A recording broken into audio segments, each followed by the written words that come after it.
Oh, it just goes live and people start shouting at us. Yeah, there's no intro here.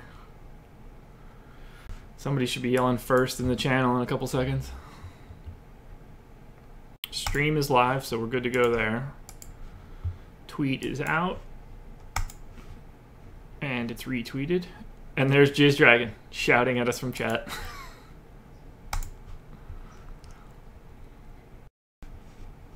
The Dragon of Jizz. What's up, guys?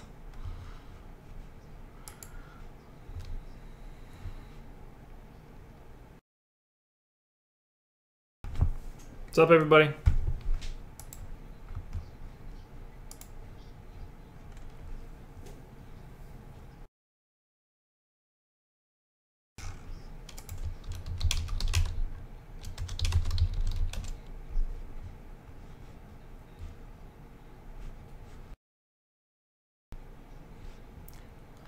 I am not playing NBA, but I've got all my stuff in front of me.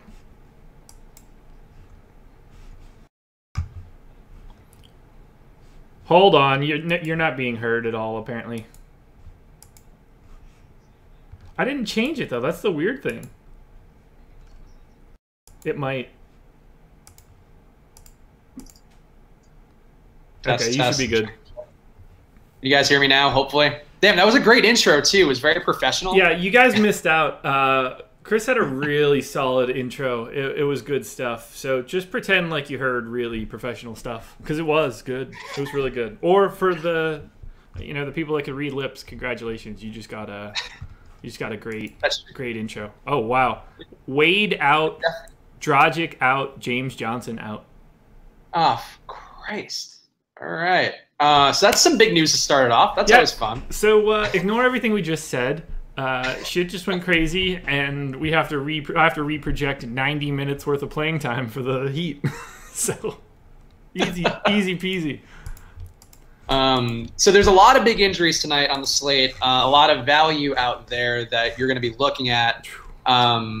There's the Mavericks, Magic, the Heat all have now a lot of guys who are going to be very cheap playing point guard. What are we doing with Heat? Should we look up the Heat live on the air? I've got it up right now. Well, my personal depth chart, but I'll have everything here. Give me some NBA wowie on the Heat. I feel like it's got to be Tyler Johnson. Oh, Tyler Johnson for sure. I mean, Ellington probably. I'm assuming his price is down right now. I don't know, McGruber. Magruder. Whatever. You know what I meant. Will Forte is the best fill-in point guard that I've ever seen personally. I'm cracking a beer to celebrate. Man. All right. So that's some big news. I guess NBA picks then, before we touch on the Heat guys, Josh Richardson's got to be better right away, because I remember there was a stretch where Dragic was out, and Richardson was like the sole facilitator who's putting up like 20 shots. And he played like crap last night versus the Hawks. So I would definitely look Josh Richardson's way, and I actually need to adjust my lineups while we talk, because that's important. I would agree there on Richardson. I mean, any of the mainstays that have been Richardson's just going to look better because he's going to play more minutes and have better opportunity. Tyler Johnson's going to just get more minutes, so by default he's going to look better. And his price is like 4.4 or something on FanDuel right now. 4.6. Yeah, That's so close. And he's 4.2 on DraftKings, so very cheap on. I was going to say the average of the two. That's why I got it right. Okay. Yeah, I don't love Tyler Johnson coming off that game yesterday. Like I wasn't going to play him tonight, or Dragic. But now I think you absolutely have to have some Tyler Johnson. Probably some Richardson, some Winslow. Not Jay Rich over Covington. Covington is still the dude. Robert Covington is like, I would say, one of my best plays on the night by far. Interesting, really. He grades out really poorly for me. He's been awesome without Saric like all year. Yeah. And the spacing should fit him too on the cleaning the glass stuff. He should be able to get some threes up versus Detroit. And if he gets threes up and shoots a lot, I mean, that's part of what contributed to him getting like 58 DK points the other day. I would definitely stick with Covington over Richardson. That's me, though. Dude, I can't even get to enough, close to enough minutes. I've bumped up Bam, I've bumped up McGruber, and I'm still only at 196. McGruber! I mean, this is just... Yeah, let's see. I got to check the NBA Wowie for the Heat. I think that's going to be important. I mean, how many minutes could they possibly have played without those three guys this year? There was a stretch where Dragic was out a little. I guess Wade hasn't been there long enough for that to be a weird one. So yeah, let's see. All right, so if he's not, Tyler Johnson's going to have to play 34 minutes. Yes, that he's going to be playing a lot of minutes. I don't even know. They don't have another ball handler really who initiates offense on that team besides James Johnson, who does it sometimes. Who's also out. Or Wade, who's also out. Damn. All right. Yeah, Whiteside's been the biggest beneficiary overall. About 1.3 DK points per minute in 140 minutes played. I could see him getting a lot of feeds on the inside just because they don't have the guys who can initiate offense. And if they play through him, they can get shooters open. Yeah, definitely. My problem right now is that I don't know how many, like, who specifically is active for the Heat. They run so thin to begin with. Like, it's not like they dip their toe into a deep bench. I'm just trying to see guys that got minutes recently. I don't really know who's on, like, two ways and who's actually on the active roster anymore. They actually kind of pared down the rotation where they were mostly playing the main guys, like, a pretty full run. Like, James Johnson was getting, I think, like 30 minutes a game recently. Ian Bam was hardly getting any. All right, so Tyler Johnson's got to play a ton. Wayne's got to play a ton. Probably McGruber and Derek Walton. Is Derek Walton active? I don't even know. That's what I mean. Like, we're getting into guys that, you know, scraping the bottom of the barrel. Yeah, Walton, I think, is going to have to play as well. There's going to be a really weird lineup winning, I think, pretty much the slates on both sides today because, I mean, you could load up on stars pretty much across the board just because there's like 5 guys you could play at $3,000. We're pretty viable. Yeah, it's... Tonight's... I'm glad I'm not playing basketball tonight. But it's so much opportunity because people don't know these rotations. So you guys who are in the chat, you guys seem to know a little bit of it. We obviously know a little bit of it. But, I mean, a lot of people don't really know. Actually, this is what one of the guys said is one of Alex Osimo's main strengths, is he, like, pretty much knows on an encyclopedic level what kind of rotations happen when guys fall out and how it affects everything and the kind of trickle down of it all. So I would say, like, even though it's confusing to play a slate like this with all the late news, you get a lot of opportunity when you actually know who's going to be in a position to kind of do stuff. And a lot of people are just guessing based upon who's had a big point total lately. Yeah, it's very much an art form that I did not understand for the longest time and then realized, like, whoa, I need to pay attention and understand what actually happens when somebody is out. Yeah, there's a site that I don't know if it's like a main one, but it's been helpful for me. One of the guys turned me onto called Popcorn Machine, where you see the rotation breakdown, and I think a lot of DFS guys who are like pro level use it.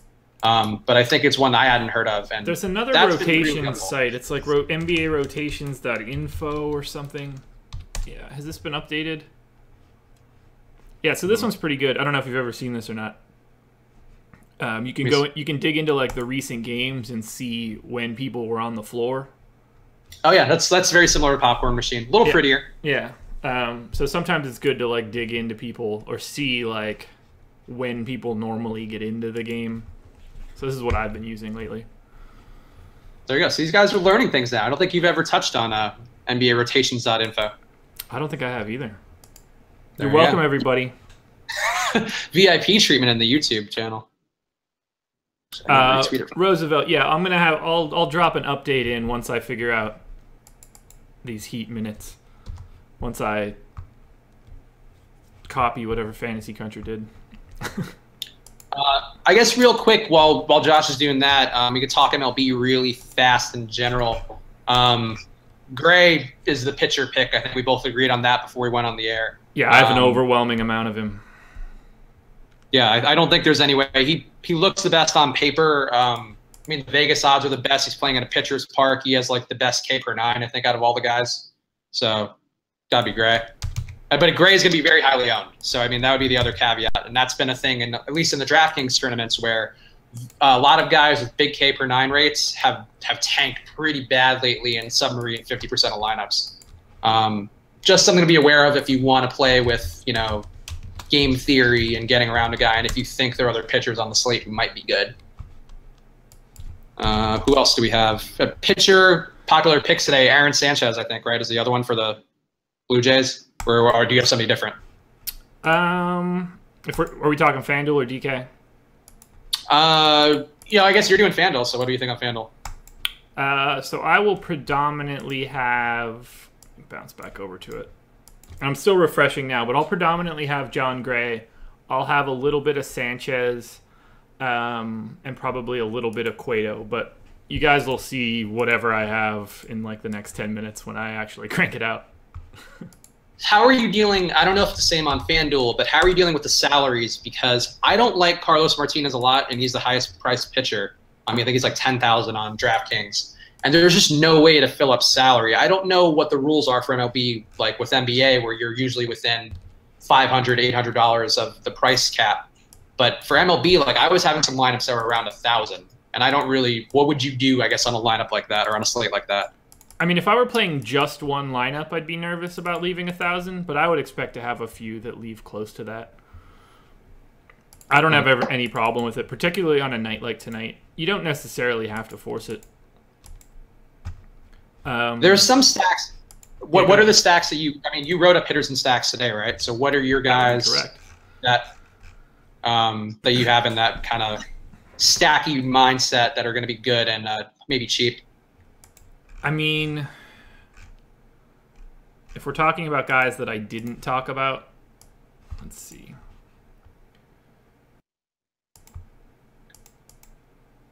Like, I love Justin Smoke. He's in the stack. He wasn't one of the spotlight hitters, but I think he looks exceptional tonight. He's been mashing lately, too. Yeah. Let's see. I mean, like, I really just love the Blue Jays. I love the stacks that I wrote about today.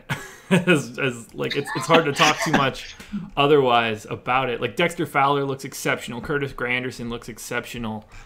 I mean, when Jake and I talked about it this morning, you know, we loved the Blue Jays and we loved the Cardinals and the A's, and like that's just sort of, you know, where Alex, like that's the direction Alex sent me anyway. So nothing really changed in that regard from the morning. Who do you feel like is going to be the highest owned? Because I think, and for the people who are watching on the feed, I'm getting into DFS MLB this year for the first time, really. And so a lot of what I'm doing is using our information on Awesemo.com, a lot of the articles that trickled in through my Twitter feed or, you know, the DK Live app. And I would say that everybody is in on the Cardinals, and in particular, who is it, Ozuna? Like everyone is. So do you think there's any value in fading them, or do you think they're like a must-play kind of lineup? I'm going to end up having like way, way more Blue Jays tonight. So for me, that works out perfectly. Because I'm going to go in a slightly... I'm expecting to end up going in a slightly different direction. Not by choice. That's just how it popped out before. I don't do a lot of manual manipulation. So, like, whatever gets spit out, as long as no one looks like, you know, Joe Harris did yesterday for me, I run Joe forward. Harris. I go forward with that information and treat it like I just try to trust my data. So earlier today, the Blue Jays were the primary group of stacks coming out, and I expect that to continue once I just do this little refresh. So it's hard for me to say anything other than what actually ended up on the slate. And on a 5-game slate, like, it's going to be hard for me to come up with some hidden gem that Alex didn't already, you know, point us in the direction of. There's just not enough options out there. He was very big on the Blue Jays again today. He's been big on the Blue Jays a lot, and I think that's something kind of noteworthy. Some of like Smoke's price is up, but a lot of the guys aren't. Granderson, I think in particular, he's had as like an A points, A value for a while, and he had a pretty good game the other night. I think a lot of them actually had a pretty good game the other night. So yeah, I agree. I actually had them as a stack too, but I didn't want to talk about it because I thought maybe it was special. Apparently not. I did like the Rangers too. That was one which I did feel like a lot of people didn't have. And that might just be me being a noob idiot and looking at data and being like, oh, and not realizing the normal performance. But I thought they had a lot of players who hit well, including Adrian Beltre, who has really played well against I think lefty pitchers or whatever he's up against. Yeah, probably. Yeah, he's always been exceptional against lefties. I just love Beltre in general as like a person. Beta, we're trying to read chat, but I'm getting updates out so that I can actually answer everybody. Beto, I'm definitely reading chat right now, but we're trying to what we were told / landed on was to maybe do some structure up front and then kind of go free flow with it. So we get our picks out, we talk about the main stuff you guys need to know up front, and then we'll go to the chat and we'll BS and talk about how Josh doesn't like Chick-fil-A, which is frankly the most insulting thing that I've heard personally for a while. But I get Chick-fil-A like every night, Josh, just so you know that. Okay, so I was just always broke, so that wasn't the option. It was Burger King was the closest, and they had dollar burgers, so that's the direction I went. Now that I'm not broke, I'd be willing to eat more Chick-fil-A. It's like I'd feel better about it. What about Bojangles? That's a popular thing down there, right? It doesn't register to me. That's like food for when you're hungover, which is fine, but it's never been my personal craving. Like I'd rather have Burger King because that's just what I was used to from up north. Huh. All right. I've heard only positive things about Bojangles, so your worldviews are kind of shaking me a little. But you're not a true like Southern guy though, right? You were raised in the North. Moved down. Yeah, I moved here in 2009. So I mean 9 years now. I'm getting there, but I didn't like wake up in college for 6 years like I did in Pennsylvania and crave like chicken biscuits and stuff. I crave burgers or like however much pizza was left the night before.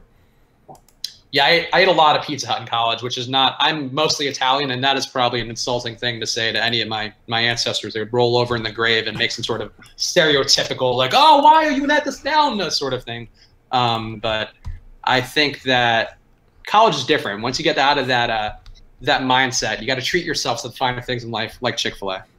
Yeah, maybe I'll go grab some Chick-fil-A tonight just to know. Appease you a little. Here's what you're going to do. Spicy deluxe. Get some nuggets on the side, waffle fries, and get every sauce, like every possible dipping sauce they have. Load up on them. Kind of treat yourself like you're having like a fancy frites kind of thing at a restaurant where they give you all the aiolis. I can get there.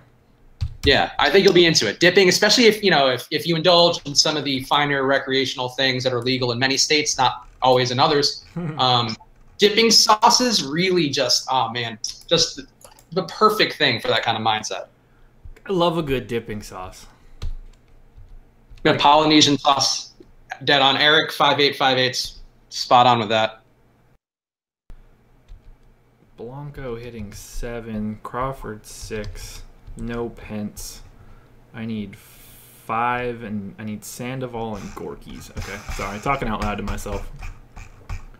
It's all part of the charm here, is that you're hearing Josh's brain literally work in front of your eyes. Yeah. Look, here's the deal.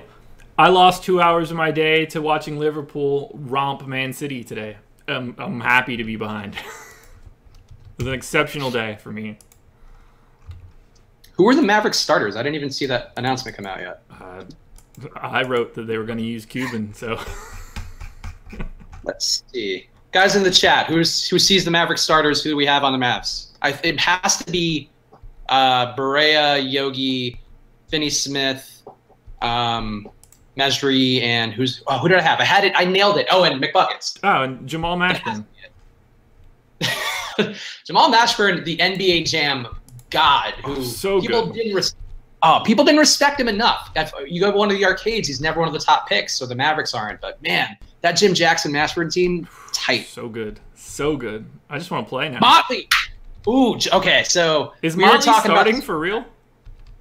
Yeah, apparently. Oh my god. So I love Aaron Harrison and I love Mottely. Mottely is the dude the Mavs have been had a hard on for all year. He's been killing the G League. They haven't called him up for a shot yet, even when Barnes was out before they went with Jalen Jones. But Mottely, I wouldn't call him a lock of all locks like the Zigger is. That sounded racist, but it's not. I don't think they're. But, You're good. But like Mottely is a guy who can have some variance, so you don't want to go nuts on him. Like, don't have 100% Mottely. But man, if he has a day, him and Harrison both can be very important, chalky, cheap values on the slate. That is not what I expected to hear, but I laughed to myself. I don't know if you noticed it. You started talking about Mottely, and I was like, I think I read something about that earlier. But I think it was just you saying that in our Slack. So. Yeah. And I put it in the article, too. Like, I've been on Mottely. Like, Mottly's one of those guys who basketball Twitter I've seen talk about a lot. And he just has, like, he plays like a guy who should be good. He's got kind of the Kenneth Faried thing where he goes after everything, plays with a certain, je ne sais quoi. It's not a weird thing to say about a large man who can eat us alive. I don't know. It is probably for this chat. Mejri actually might not be a great play now, because if he's not starting, they might just go small with Mottely at center and the whole game. Yeah, I don't love Mejri now if he's not starting. That was sort of my that was what I needed to see, and obviously we're not seeing it now, so I that's not a direction I would want to go with any sort of volume. Yeah, that's crazy. The tanking thing, like, I've never followed basketball this closely at the end of the season, where like I'm paying attention to lineups and how coaches kind of handle the end of games, and it's embarrassing. It's bad. I don't get how they do that. Like, how do they allow it to happen? I just wish they would blow up the system so that we don't have to worry about it. Just abolish the draft, and this will never happen again. Well, you want guys to like sign with their local team like they used to do? But just let anybody sign wherever they want. It's not as if like LeBron James is going to come out of high school and that might be a bad example, but like Bagley. Like, it's not like Bagley's going to come out and sign on to be the 10th guy on the Warriors.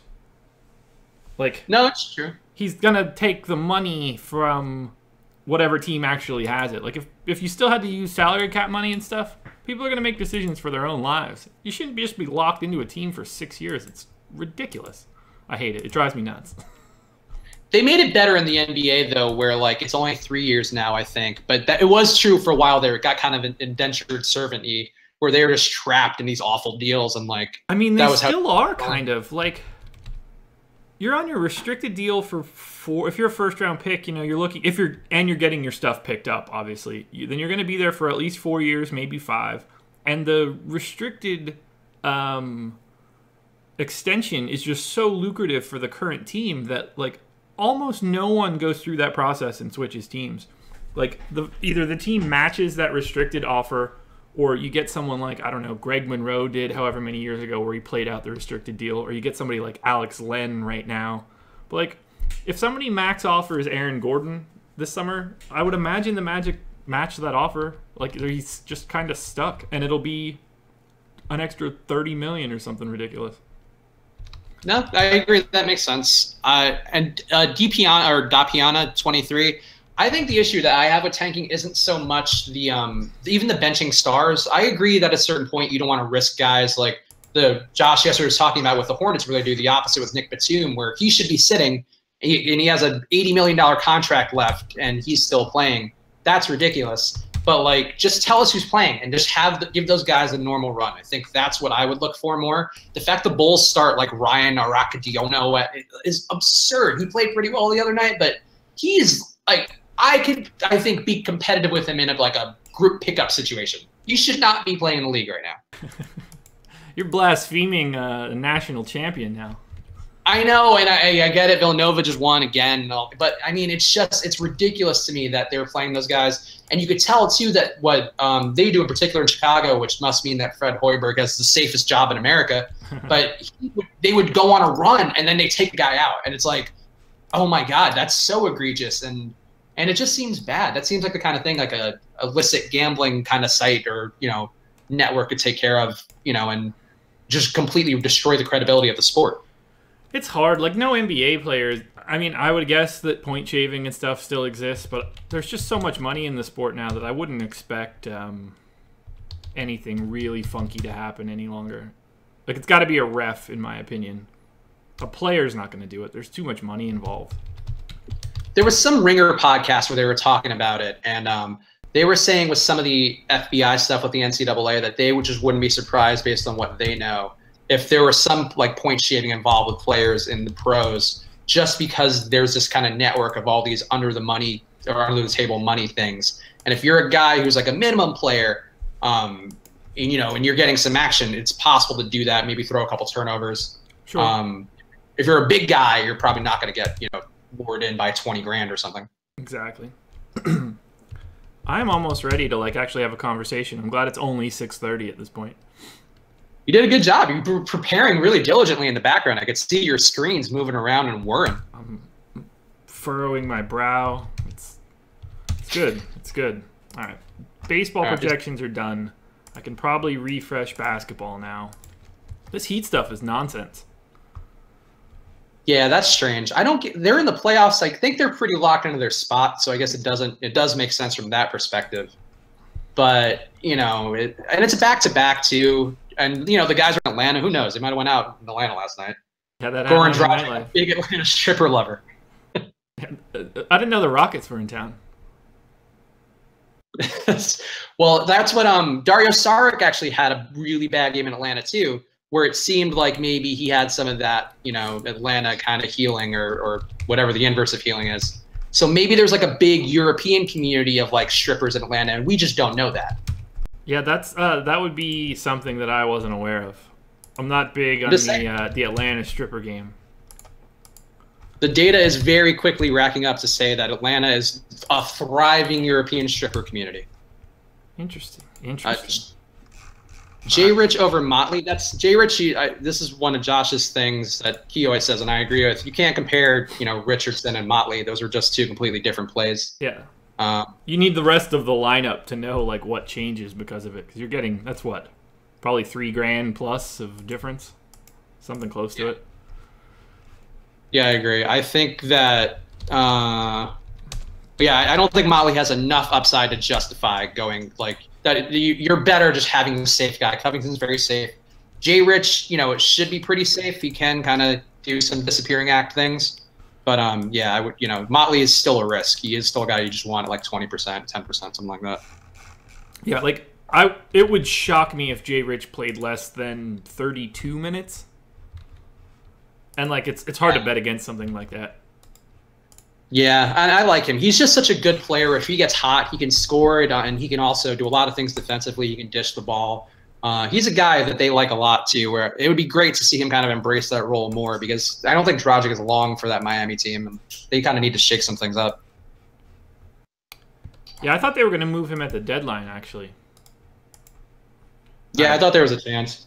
Beto, you want to know who the shortstop play is? I assume you're playing on DK, so let me load I have Simeon and Andrus as my shortstops in the two lineups I did today.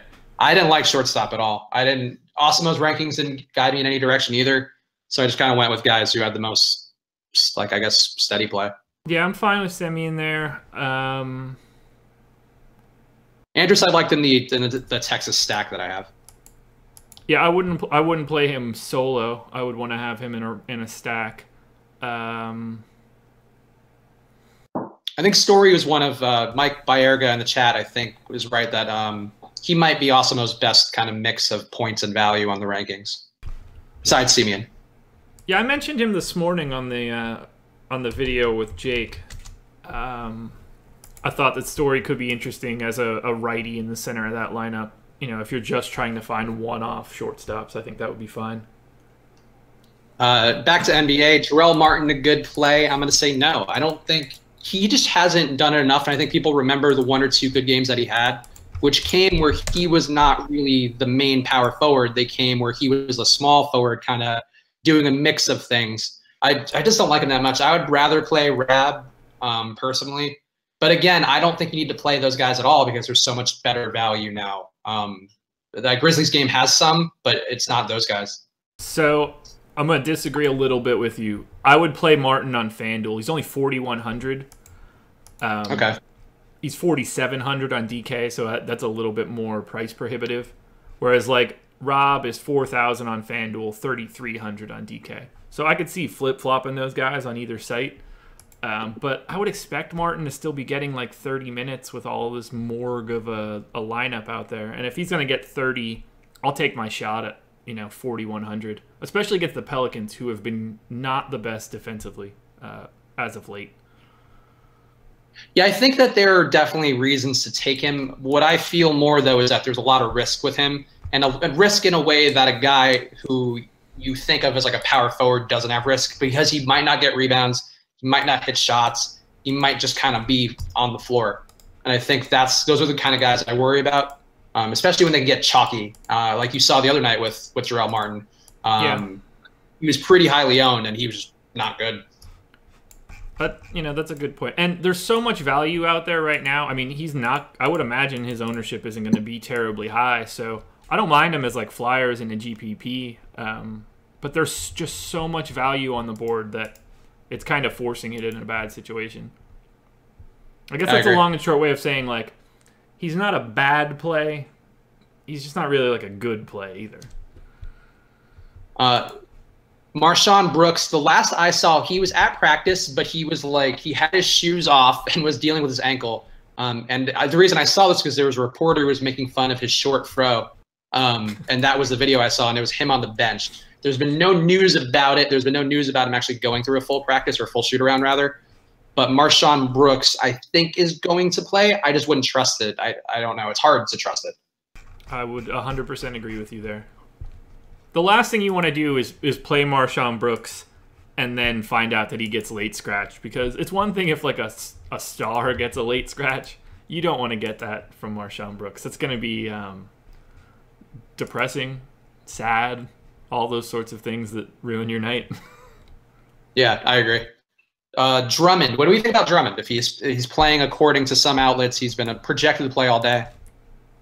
I try not to look into it more than like what I see. I don't have any more information than whatever's on the beat writer's Twitter or showing up on whatever website you want to check for news. So I usually treat those scenarios like this, and it might not be the best way to look at it, but let's say someone like Drummond is 80% to play.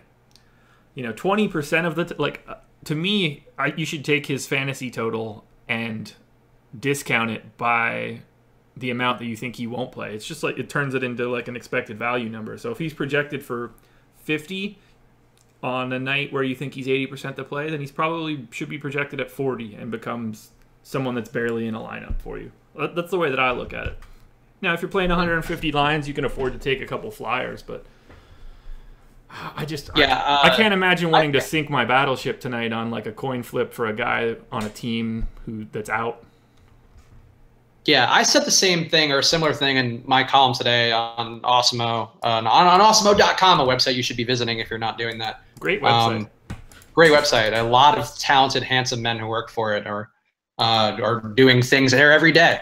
But I wrote about that today, and I don't know. Like, I think that Drummond is an okay play, but I'd rather play Simmons. Simmons has been playing out of his mind. He's healthy. The game might be competitive, and he might have to do more. He was killing Brooklyn yesterday. He looked really, really good, and he didn't get there because he was out in the third quarter. But man, like, that guy has been amazing without Embiid in a way that I've been very surprised by. Yeah, I agree. Would we roll with Harrison and Tyler Johnson as starters on FanDuel? What do you think, Josh? Which Harrison? Aaron Harrison. Oh, wait. They both play tonight. No, Andrew's out. Is he out tonight? I can't keep tabs of the dudes that are healthy on Memphis. Yeah, he is out tonight. Never mind. Ignore me. Tyler Johnson for sure. I mean, I don't see any way that turns into like a disaster unless he gets yanked off the floor. I'm not as wild about brother Harrison on Dallas. He's not a great play, but he's been an effective permanent player. He should see some backup ball handling duties, though now I actually think that Yogi might end up as the backup point guard, which would benefit him a little bit more. Beto, for your question on MLB, we'll just touch it real fast. Beto's asking, what would you do with stacking and what's too much stacking? I think we've been told, or I heard on a podcast where somebody told us that we work with, that you want to generally cap it at 5 guys stacked. Actually, you might only be able to do 5 guys, I think. I try to only do a max of 4. I think that's generally a little bit easier. It's really hard to hit 5 guys that do well in a given game. Awesemo won that tournament with 5 guys, with 5 Dodgers. Well, then, Got there. what do I know? Don't listen to me. Just do whatever he does. Here, if you guys want the tips, just go back, look through all of his lineups, write all that shit down, and you try to figure it out that way. You'll probably get further than listening to my stupid ass saying the exact opposite of what just won him a tournament. Good God. There was actually another podcast too with another guy. I think it was DraftKings one with Adam Levitan, and I think he had Drew Dinkmeyer on. Who's kind of doing it. There's other podcasts? I know, it's crazy. I mean, I don't know if it's like verboten. I think everybody listens to things. It's, you know, Awesemo.com is the best one. So let's just put that out there now. But I think Dinkmeyer said that like a 5-3-2 stack is good, or a 5-4-1. And that's like a stack that he likes to play a lot. So I would say, and it's similar to what we've heard from the guys at Awesemo. So I think, you know, 5 is definitely possible. It's just don't go crazy. Don't force it. I think it's probably the best way to put it. Don't force 5, but if you have 5 who look viable, go with it. Kem Birch or Biyombo for DK utility. You know, I think Biyombo's not awful. I think Birch. That's a tough call. What would you do with that, Birch or Biyombo at the same price?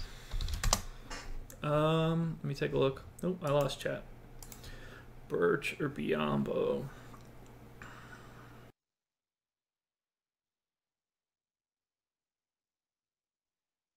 Against Dallas, probably Biyombo.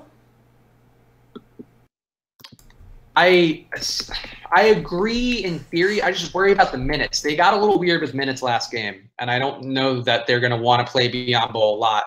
They probably want to give Birch an artist run. I'll say this much. I'm not confident in either of them.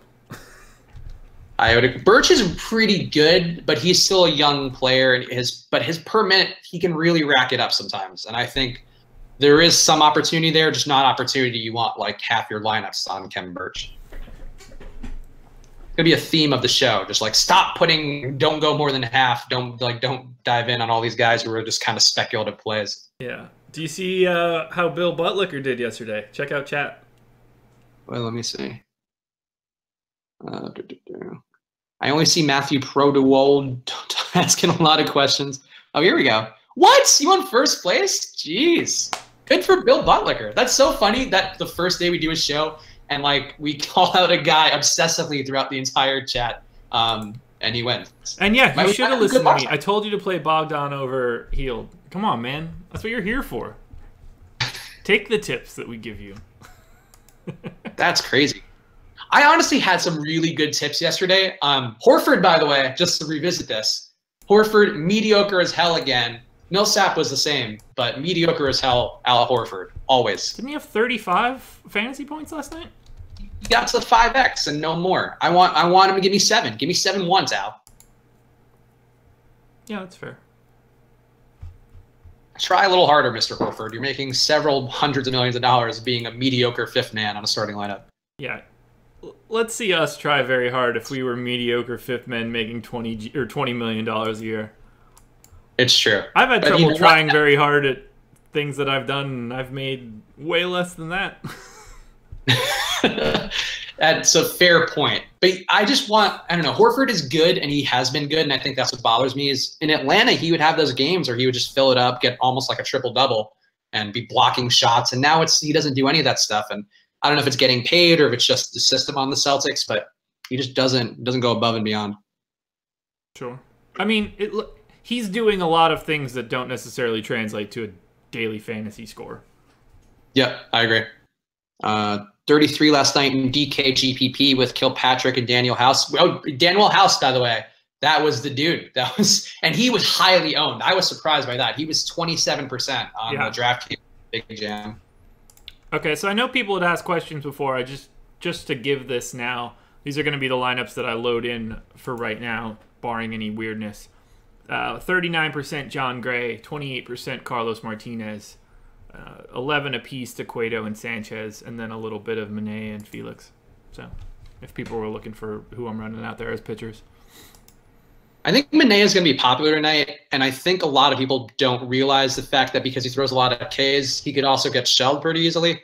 And a lot of the data that I saw, again, just me looking at data and the stuff we're supposed to look at and not really knowing any sort of objective bias thing, he looked like a guy who could get rocked. I don't know that he will, but I think there's some risk there, and that seems to me to be a big part of picking a pitcher in MLB is just avoiding a guy who's going to completely tank you.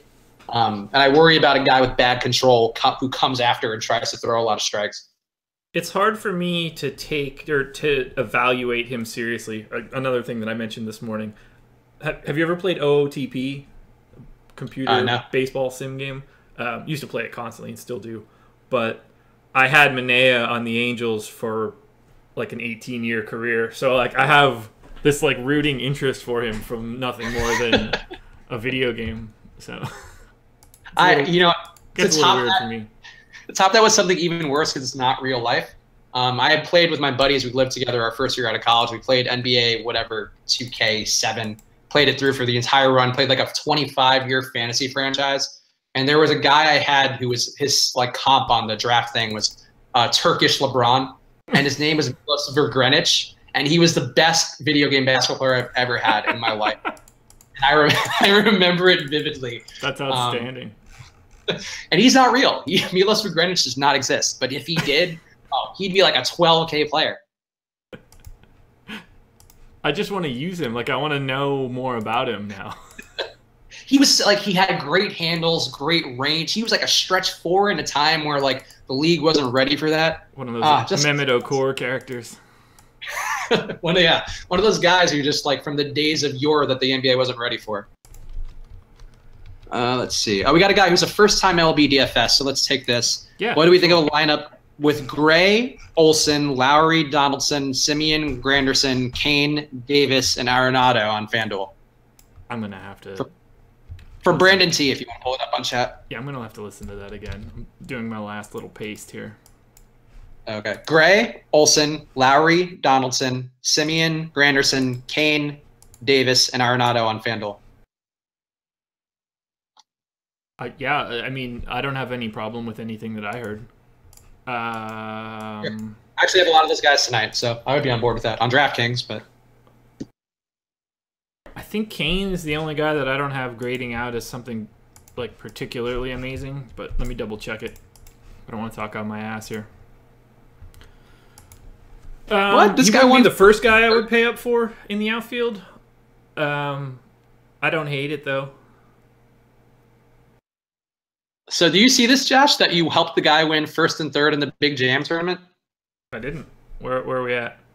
It's right there. Your projections helped Rise Up 84, who I did actually see in the Big Jam tournament win. Nice. Yeah. I don't have any idea how big that tournament is on DK, but I imagine if you saw it, It's 50 grand. 50 grand. Nice. Yeah. Way to go, Rise Up. I wish that would have happened back when I was still running my site and like my Patreon and stuff.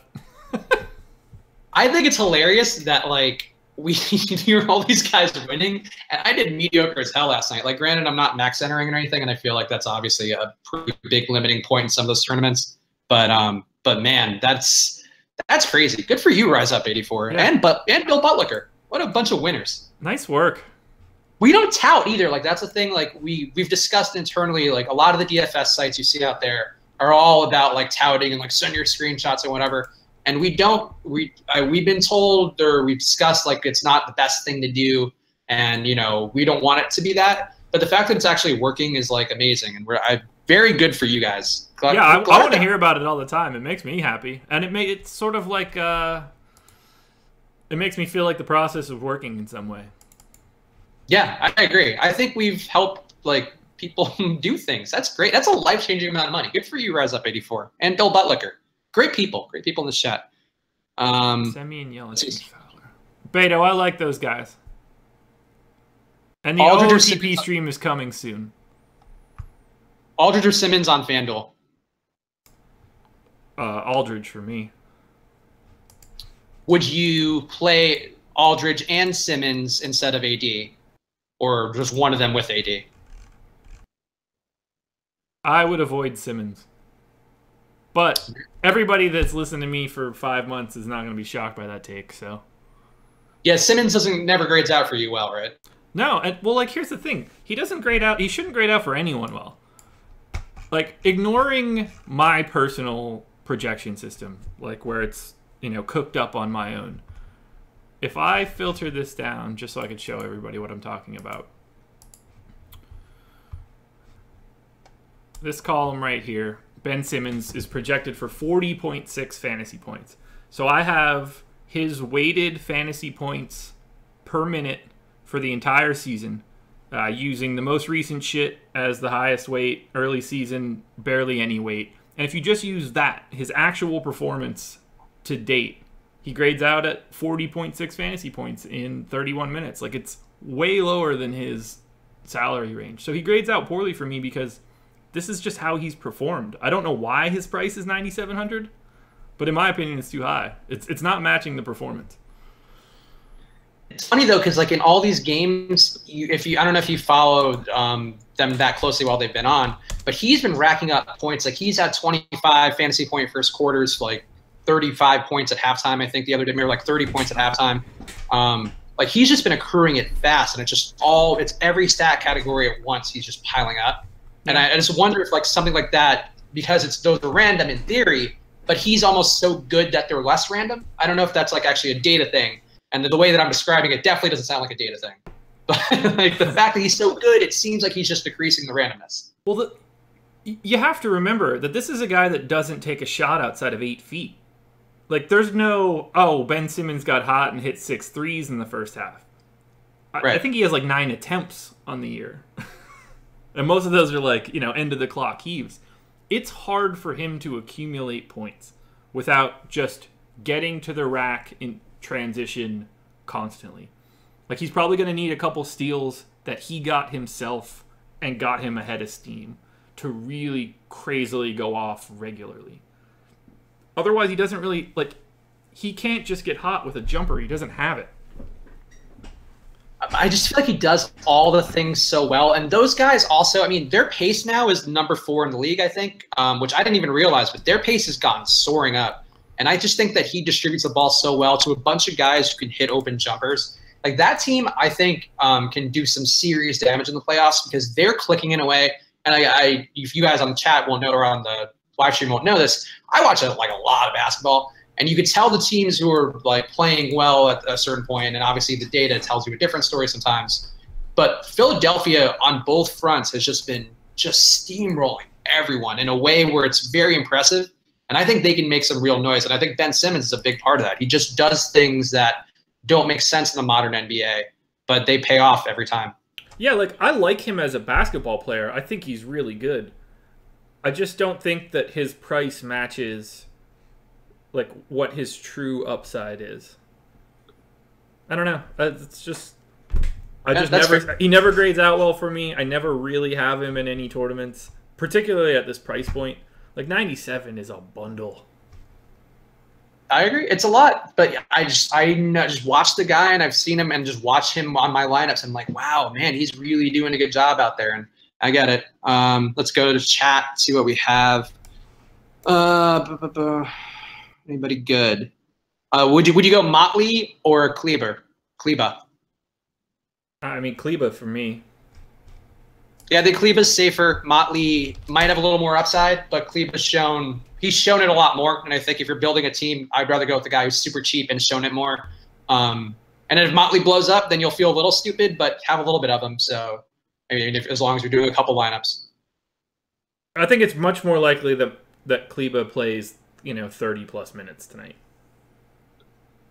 I would agree with that. I mean, Mottely getting the start is nice, but Cleaver's also getting the start. Honestly, you could tell me that you wanted to play 5 or 6 Mavs today, and I would say that's a little crazy, but they're all so cheap that you really could credibly play 5 or 6 guys on that team and then, get whatever you want with the other spots. I don't even think you'd be able to fill it out with the rest of the spots. I don't think there's enough other guys on the board. Yeah, I think, to be clear, I think Barea is one of the best plays on the slate. I think people like Yogi's okay, but Barea is just, when he's been the guy who has to drive everything, he's been a star. I mean, he just has to do a lot of stuff, and he can do all those things. He's so tiny. If Barea doesn't play well tonight, the Mavs almost have to lose by 30. Like, I know that's a preposterous take. I just mean, like, he's going to be handling the ball so much tonight. If that's not going well for him, I mean, it's not like anyone else on the Mavs is going to be really facilitating good things for themselves. That's a terrible team. Yeah, no, I agree. You guys are right. Cleaver's not starting, but I mean, he has to play. He has to play like 25 minutes. I think he's still a safe play. I guess the starting thing matters a lot for some people, and I get why. If anything, him not starting might make him a better play, Cleaver, because of the fact that people are going to be less on him because you're going to be like, whoa, he's not starting. Who knows? But he just has to play without Dirk. He always plays whenever Dirk is out. Yeah, he's going to get run. I mean, his last 5 games, 31 minutes, 27, 24, 26, 33. Like, he's just going to...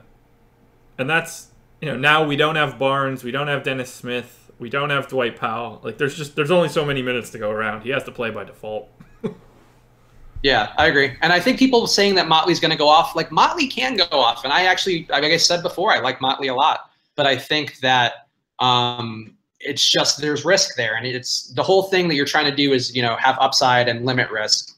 And I think that having a lot of Mottly gives you just too much of that, where you're putting yourself in a potentially risky spot that you don't need to because there's other places to go.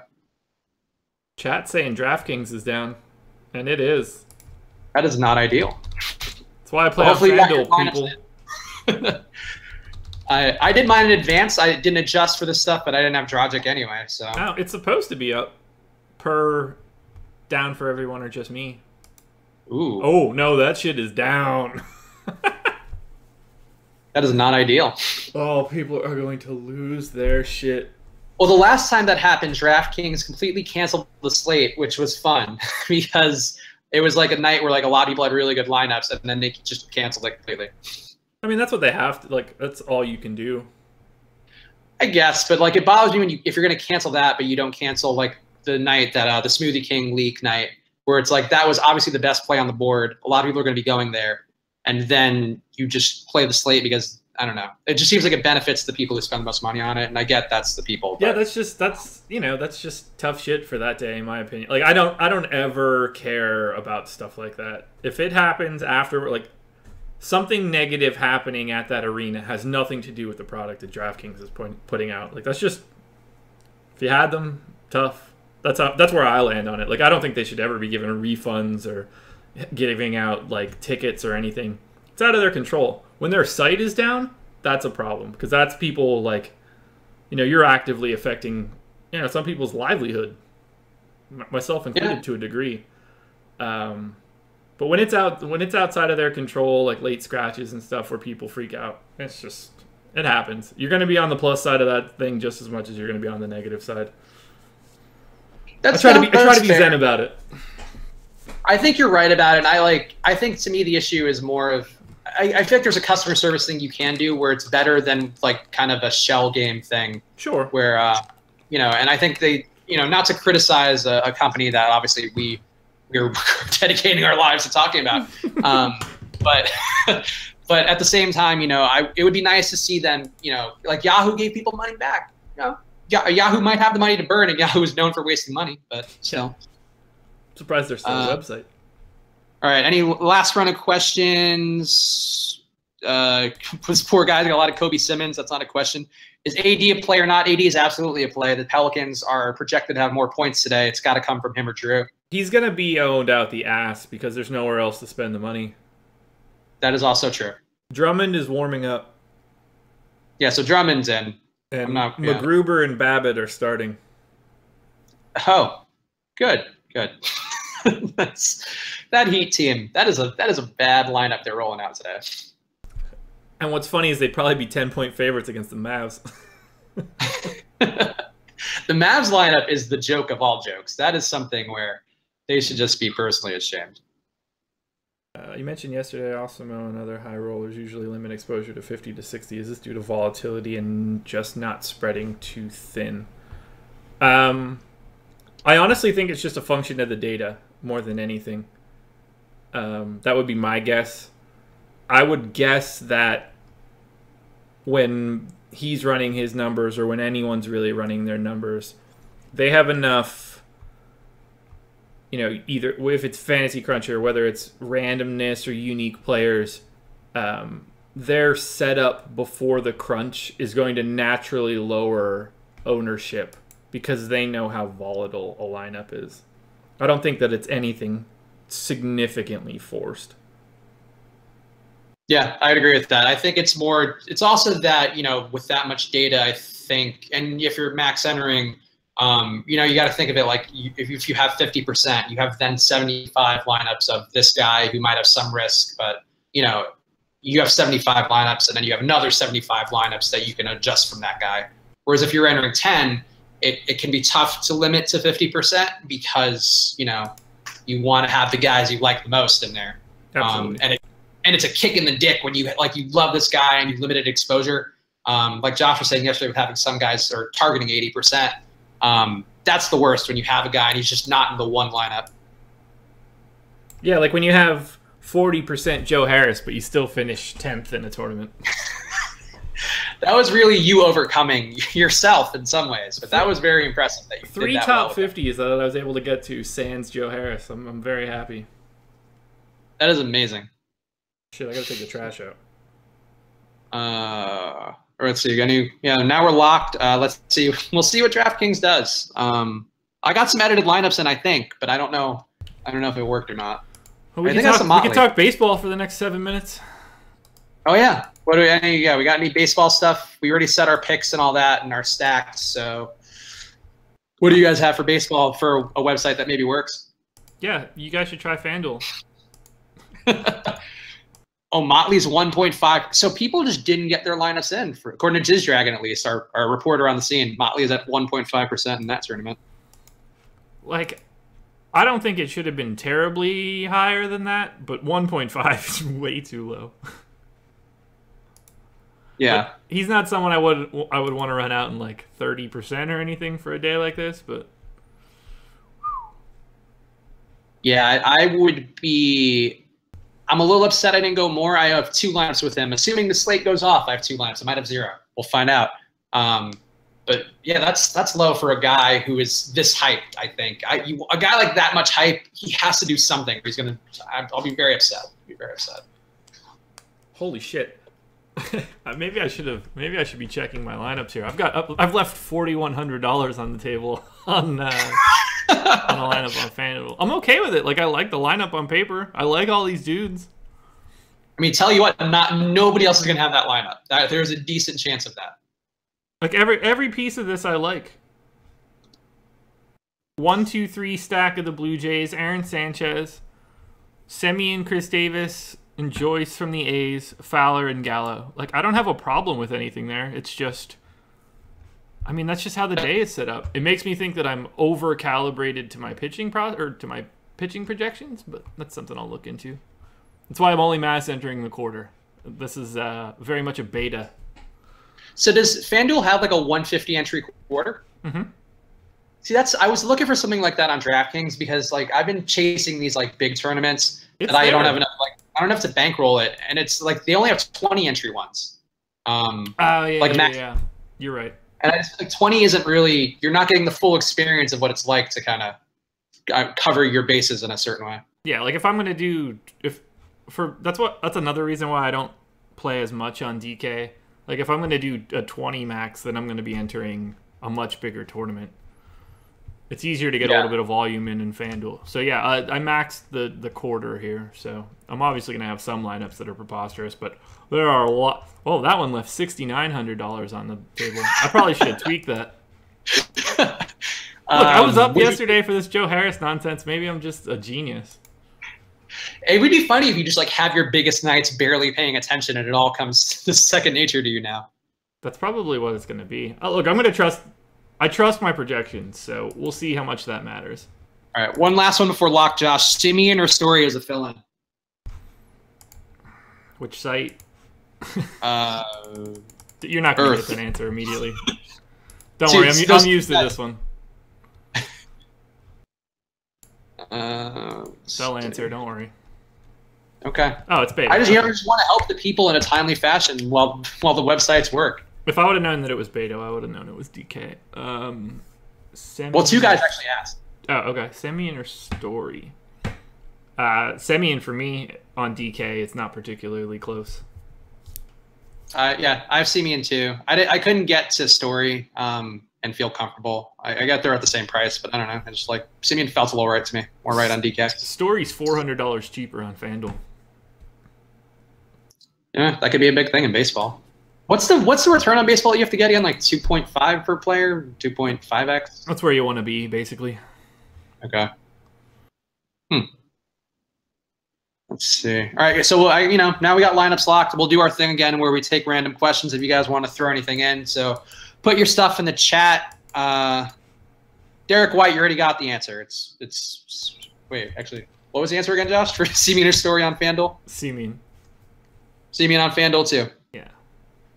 I like Story more on FanDuel than I do on DK. I don't like him on DK.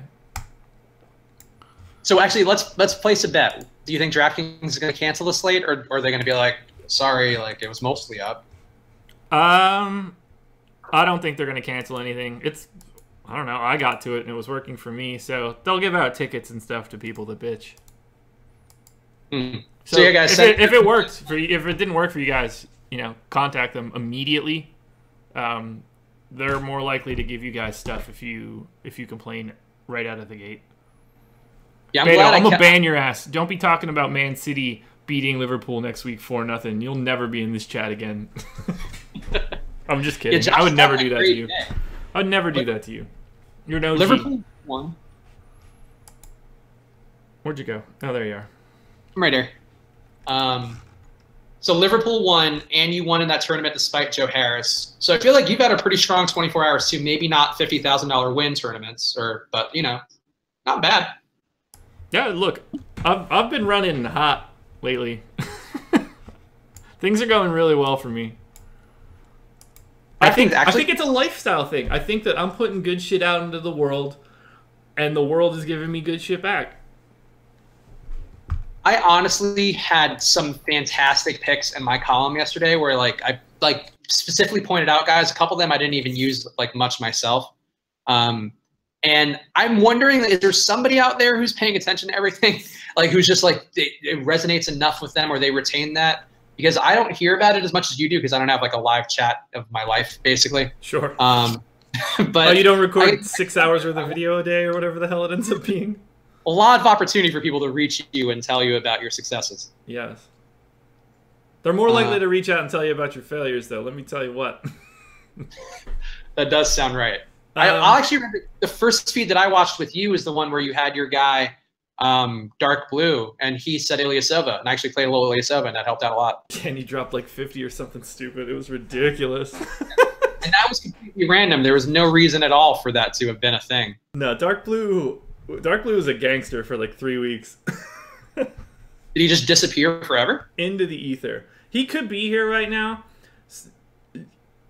Dark Blue, I think I talked about it once on a stream, but a message got written, or a comment got written on one of the videos in Dark Blue speak, and then it immediately got deleted and then reposted under the Dark Blue account. So I don't know what was going on there. It could have just been logged into multiple accounts. I know how that feels. I'm logged into 2 separate accounts right now, and I've been constantly accidentally watching stuff under the Osimo account instead of my own, but no, it's not that interesting. That's going to be tough for your porn habits when they're like, whoa, Osmo.com is into some weird things. I don't know. It's just a lot of Let's Play videos and Entourage, best of drama type stuff. You've been catching up on Entourage on YouTube? Just when I'm bored, I'll watch, the best quotes ever type stuff, best of drama, best of Ari. And, it just takes me back to a different time. They just ruined that show so far. I was one of the guys, I was in the age group where you love Entourage and it was first on. Right. But they just ruined that show to me so much. And then it just became more about, that was almost like what Instagram is now, but it was a show where it's just look at cool people doing cool stuff. I wish my life were like that. It's that didn't last for me, I don't think. I watched it all, but didn't last. Yeah, I loved the first 3 seasons. They were exceptional. And then it hit a like sort of a lull where it wasn't as entertaining. And then I just started appreciating it for what it was. Just a half hour of mindless entertainment. Like, I loved the movie. Yeah, the movie was fun. That was like going back to see an old friend, and you're like, you know what? You're just like I remember you. And then like, you're it wasn't done. any good, but they hit all the notes that I wanted them to hit. I agree. When are the Josh Engelman Let's Plays coming? They are coming once basketball is over. As of right now, I don't have a second of free time throughout the day to do any of that stuff. Yeah, Josh is grinding. Josh is doing probably more video per day than anybody outside of a Russian cam girl. I'm doing more video than anybody in DFS, I can tell you that much. Peter Donato asks, anybody else tired of hearing about MLK? I think you mean MLB. I hope you don't mean you're tired of hearing about Martin Luther King. Yeah, that Martin Luther King dude is just a complete jerk. He's so overrated. People are always hyping up Martin Luther King, and it's everybody like, why? has dreams. You don't see me talking about it. I had a dream last night where I was riding on the back of a jizz dragon. You don't see me talking about it. Why is Beto trolling me with when is Jake? Jake is not a live before lock guy. Jake is a professional broadcaster who does a pre-recorded show. I'm like the fun uncle who comes in and is like, hey, what's up, guys? We're getting drunk. Woo! Yeah, and I don't have any skills whatsoever to be like, organized about this stuff. So this is more of a free-form thing. Jake's too good for that shit. And I mean that sincerely, too. Any last questions before we call it a wrap for the night? We're doing tomorrow night and then Friday, TBD, leaning towards probably not, but definitely doing tomorrow. Yeah, definitely doing tomorrow. And Friday morning we'll have videos. Yeah, just not a lot before lock. I didn't even see we should look at the slate first and foremost, because that might answer the question really quickly. I don't know what baseball looks like on Friday. I'm sure the NBA is pretty big. Oh, Peter Donato was actually talking about MLK. Peter Donato, please don't be like kind of racist. Like they do have a month. That black people do have a month, and that's fantastic. And Martin Luther King also fantastic. It's such a weird thing to bring up. Like why would you come into a DFS chat and be like, you know what, Martin Luther King, I'm tired of it, man. It's getting old, man. We get it. Like what that. That's not what this is about. What's my favorite hot sauce? It does say hot sauce aficionado in my Twitter, so I feel like I need to answer this one because it never comes up. I put Secret Aardvark on almost everything. That's what is the name of that website? God, hot sauce, South Carolina, Pepper Palace. Yeah, big hot sauce guy. I've got at least 25 unique bottles in my fridge right now. I like hot sauce, but I don't have like a go-to hot sauce in my house. A sriracha and Cholula, but I feel like Cholula is just because that's available in every grocery store. So I order 2 bottles of this at a time, and I'll be done those in like 3 weeks. That is an impressive hot sauce consumption. Your shits must be a violent experience. It depends on the day. But this is my jam right now. My wife picked this up for me in a hot sauce store in New Orleans, and I love it, and I just can't stop buying it now. It's a cool label thing. I feel like hot sauce is kind of getting to the point where it's like craft beer, where you have all these small kind of distributors who do cool names and branding and stuff, and they do also make really good stuff. Yeah. Have I ever seen Hot Ones? Yes, every episode. I have the entire lineup. Wow. I don't mess around. I have last season's entire lineup. I could run the whole 10 out there. I haven't tried the other Secret Aardvark sauces though. Okay, baseball schedule for Friday. 1, 2, 3, 4, 5, 6, 7. 7 games on the main slate. NBA is probably what, 8? 1, 2, 3, 10. 10 games on Friday. 8. Ooh, New Orleans and Phoenix. I like that already. Oh God, AD might have 1,000. He could go for like, Kobe's 80. That's that honestly, that is a crazy game. That slate in general. I don't know. We're such dorks that we're looking at a slate 2 days in advance. Like, man, can't wait for that. Ooh. Dallas, Detroit, Charlotte, Orlando. Blech. Oh yeah, that's the Cleveland Philly game. Man, I wish Embiid was healthy for that. Orlando's a bad team. Orlando actually kind of regret playing so many guys from tonight because they've played like dog shit lately. Kings at Grizzlies. 1,029 tickets as low as $3. I think I would go for that. That would be a fun event to go to for $3. Would it? You shouldn't be able to. Your ticket shouldn't be half the price of a beer. Yeah, I would agree. That's probably a good sign that the team is not popular in the area. It's weird with like MLS doing so well across the country, and like why he doesn't like NBA just adopt some of those things, offer like all you can drink. I'll try to cater to young single people. You can't offer all you can drink. When did they do that in baseball? And they had that riot in like the mid '80s. MLS does it across. That's actually why Orlando City is so popular, because they offer like a binge drinking thing, and all the young single people go there and hook up. Are you serious? Yeah. Orlando City is like, if you go to Orlando, I went down there for WrestleMania and then like, went out for like a week. And WrestleMania, I'm not going this year. Very sad about that. That's why my college roommates are coming into town on Friday. Oh. But they're going, or are you guys just watching it? We're just watching it. Oh, okay. We wanted it to be in Philly next year, but it's in Jersey. Yeah, no difference, but Philly would have been a lot easier. They're Philly guys, so. Yeah, it's honestly, we started going a couple years ago as like a buddy trip because my friend was like getting very serious with his girlfriend, and then she ended up coming on the trip anyway. But it was a good time because it's just WrestleMania. You just get drunk, go to all these shows. NXT every year, WrestleMania is amazing. It's such a great show. Like Nakamura's first match was like one of the best things I've ever seen in my life. I love that guy. That's awesome. I made a power hour for it last year with all themes, which was fun. Ooh. Yeah, it's good shit. That is fun.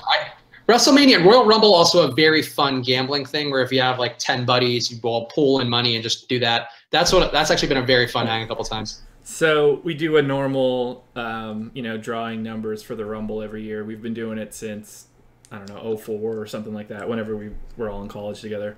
I've never won up until this year, but I finally won the women's Rumble this year. So instead of money, we've changed it to giving like small gifts. So I got a Divas belt buckle that looks like the title belt. Butterfly dreams. Oh god, this one's bad.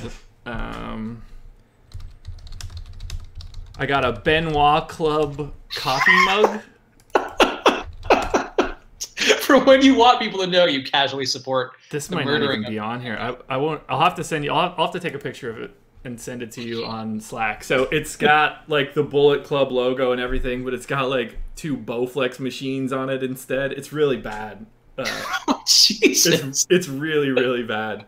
And then I got a copy of China's Playboy. Oh, yeah. You know what? They hide her elephant trunk lady bits pretty well. Yeah, I thought it was going to be Playgirl when I opened it, but it wasn't.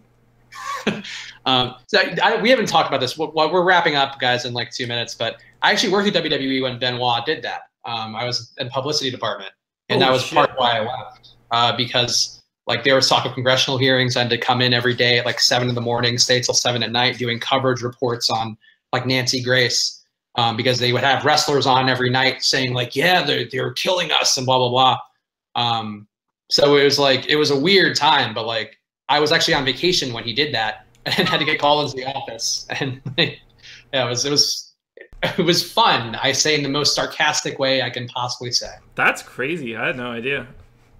Yeah, that was there for a year, and that was just part of why I just didn't want to deal with the idea of congressional hearings. Was like as a 22-year-old after I already had a boss get fired for banging a wrestler and like all this other stuff. Yeah, Vito, the cross-dressing guy who was in like mid-2000s WWE. Yeah. She slept with him, and I actually had to get him into Playgirl because she had hooked up with him, and I had to like find out how to pitch Playgirl and like find contacts and all that stuff. And I got him in. I got him the cover. So one of my accomplishments, I've gotten a man on the cover of Playgirl. Nice. I've done stats for the Voices of Wrestling New Japan ebook. So I'll track all of the pinfalls in every match that happens in New Japan for a year, and we'll load up all those stats in their yearly ebook. Yeah, I'm actually wearing my Naito hat. Oh, nice! I can't see it. It's not a clean look for me to see it. Yes. But nice, amazing. Los Ingobernables hat. I've been very on them for a while. That was actually my Barstool gimmick for a while. Was I would wear that stuff and just troll people with things. Naito is like my favorite dude in the world. All right. Anything else, chat? Yeah, this is basically just you and I having a live stream together for an hour.